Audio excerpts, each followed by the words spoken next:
Welcome to the podcast of the Political Page blog with commentary from an attorney and entrepreneur on the political and social issues of the day, from a rationalist, libertarian, and often irreverent perspective. This is Political Page, and here's what's on my mind today.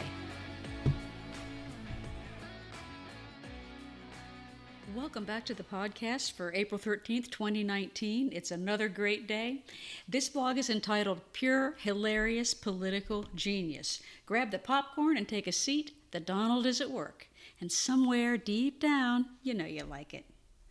If you are a conservative, you're familiar with the enervating sensation of watching this unmitigated PC idiocy stream across your screens, and you wait in vain, believe me, it's in vain, for the people we elect to theoretically represent us to call bullshit. Most of our politicians respond to even the most fatuous cretinism from the left with mealy-mouthed platitudes. One of my favorites is this one: "My friends across the aisle are mistaken." My friends across the aisle. Seriously? What we in flyover country have wanted to say to you for decades is something like this. No. No, you craven, clueless, coddled milksop. They are not your freaking BFFs. For God's sake, stop saying that. Every single compromise you have offered has been immediately trumpeted to a complicit media as capitulation and admission that they were right all along, and it just becomes the baseline for their next ultimatum. There's no compromise with these zealots. That is a fact you continue to miss like a bunch of poleaxed imbeciles for decades, while we sit and watch you, and we steam. They never intended to compromise with you, just as the complicit media never intended to cover your erudite responses. They don't like you. They will never respect you. They never will treat you fairly. What are you waiting for? They're like the cool kids at the cafeteria table, snickering when you faceplant with your lunch tray. They play you like piano keys. They are costermongers. You are the Marks, the Rubes. You're the clueless hayseeds staring slack-jawed at the thimble rig cups. Look it all up. Those are great words. They aren't mistaken across the aisle. They're lying. They're manipulating reality with simplistic, stupid platitudes, and it works every time. Because what lives on in the public consciousness is their original soundbite, never your response, even if it's covered. Take, for example, these gems from them recently. There's no such thing as an illegal person. Or how about this one? We're a country of immigrants. Or immigrants are just doing the jobs Americans won't do. Each one of those is vapid, it's empty, it's demonstrably erroneous. You want to hear why? It's easy.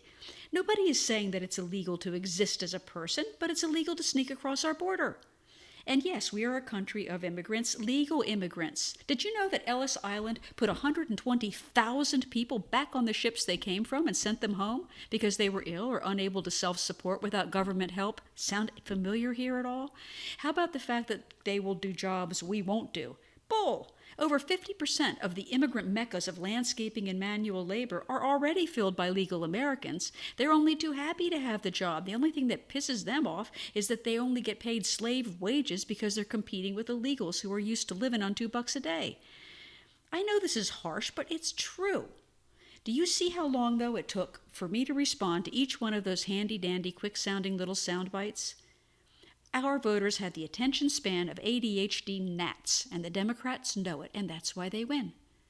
This is one of the reasons that libertarians and conservatives, and don't fool yourself, a lot of blue-collar Democrats, found themselves in 2016 tepidly walking into their precincts and quietly casting a vote for Donald Trump. Because he's crass. He's blunt. He doesn't say what you're supposed to say. But you know what? What he does say, man, that strikes a chord. And it answers decades of sitting there in front of the television set, steaming, and sometimes even shouting back at the television screen, as yet another cowardly politician squirms and simpers to avoid being painted as somehow inappropriately quarrelsome by the media. But you know, if there's one thing you can say about Donald Trump is he lacks those scruples. Think about the election, right? In 2016, he called Clinton out as crooked Hillary. Well, yeah, entire books are written about the Clinton machine. Who do you think doesn't know she's crooked? Elizabeth Warren is Pocahontas. Oh my goodness, oh God, that's just really insensitive. Bull. She spent a lifetime career in academia as a Native American minority. She has less Native American blood in her than your average suburban housewife in Alabama. Richard Blumenthal, he calls Da Nang Dick because he faked combat experience in Vietnam. Chuck Schumer is crying Chuck because he's a master of the crocodile tear on the floor of the Senate. And Joe Biden, he's now Creepy Joe for his weird decades-long history of, well, creeping. Say what you will about it, crudity sticks. Presidential and dignified? No, it's not. But then again, the last few Republican candidates who stuck to erudite policy wonkery amid the catchphrase attacks of their Democrat opponents ended up, you want it bluntly, as roadkill. Mitt Romney, John McCain, anyone? Politics is a hardball sport, and Democrats always knew it, and Trump knows it too. Trump does what the Democrats do, but he does it better, and it drives them crazy. And as for Republicans, the Republicans, us, the poor flyover country deplorables, we are exhausted by years of waiting for the great apolitical American masses to tune in for even a few precious moments of paying attention to policy points about the Laffer curve. And it's never happened, and it never will happen, and underneath it all, we respond to each indelicate crudity of Donald Trump with a simultaneous wince, but a furtive fist bump. Yes! Okay, most of us feign distaste, right? Especially when we're talking to pollsters or interviewers or dinner party companions in polite society. But let's admit it. Underneath, we wallow in the wonderful relief of somebody finally saying it, and we vote accordingly, which is why 2016 left the entire leftist power structure poleaxed by the results. And for 2020, the stakes are higher, and Trump is upping the game. He is doing so particularly on immigration with the help of this guy, Stephen Miller. Take a look at the blog a couple of days ago, maybe 3 or 4 days ago. We talked about Stephen Miller and his brilliant, ballsy genius behind the recent house cleaning of DHS at a point at which in March we topped 103,000 unvetted, unexamined, unqualified, and flatly illegal, quote, hopers and dreamers coming across the border with impunity in a single month. And with the apparent assistance of Mr. Miller, Donald Trump has once again sent the entire media into this frothing agony. The headlines themselves should be wearing little genital beanie hats of umbrage. Donald Trump is threatening to deliver busloads of illegal immigrants that we collect at the U.S. border routinely directly into the sanctuary cities and states, which so delight in lecturing the rest of us that we're racist, cruel, and selfish Americans because we insist on having a border.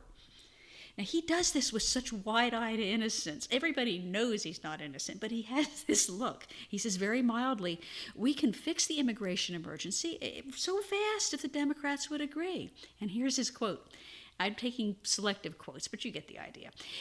But if they don't agree, we might as well do what they always say they want. California is certainly always saying we want more people, and they want more people in their sanctuary cities. We'll give them more people. We can give them an unlimited supply. And let's see if they're so happy. They always say they have open arms. Let's see if they have open arms. Genius. It is pure genius. You're not supposed to do this. But you know what? The sanctimonious left can hardly object when the very people that they keep telling us are nascent Washingtons and Jeffersons in the modern era are being bussed in to live happily among them. It just seemed so much more pleasant a prospect when they were in McAllen, Texas, than when they're on the ivy-clad boulevards of New Haven, Connecticut. And the sputtering reaction, the umbrage has been apoplectic and hilarious. Oh, okay, first of all, they trotted out the old chestnut of racism, but it was so tepid. I mean, how do you explain why Seattleites are objecting to putting brown people in Seattle, and that makes the person who's bringing them racist and not the Seattleites? So they kind of gave up on that one fast, and they went into some other lines of what they call reasoning. The first is that it's illegal to do this, only unfortunately for them it isn't, so that went away. The next one was that Trump shouldn't be doing this because he's using these people as pawns. And they go further by saying that the reason they're being used as pawns is because he's letting them stay in their communities as illegals instead of granting them citizenship, which I guess means they'd go live somewhere else. I don't know. A third, and this one is really weird, some of them are arguing that this, quote, and I'm quoting, smells like Watergate. You figure it out, I can't. And then there's the spending argument. These people want $93 trillion for a Green New Deal, but they're worried about buying gas for the buses. But you know what? Give them credit. The New Yorker actually is consistent. It warned journalists and Democrats that they are inadvertently, quote, validating Trump's wrong assumptions, that sanctuary cities don't value illegals by apparently pointing out the uncomfortable reality that they're in an existential panic to stop the illegals from moving in next door. We must, it chirps, welcome them with open arms. That'll show Donald Trump with whom he is dealing. And indeed, mayors of some cities, like snooty Cambridge, Mass., Harvard, think about that, are hopping on board. They insist they will welcome as many illegals as we can bust in there. Most assuredly, at the carefully buried horror of his laughably upscale constituents. They have been hoisted on their own PC petard, and the resulting visuals are going to be endlessly satisfying and endlessly hilarious. Grab the popcorn and take a seat. The Donald is at work, and somewhere deep down, you know you like it.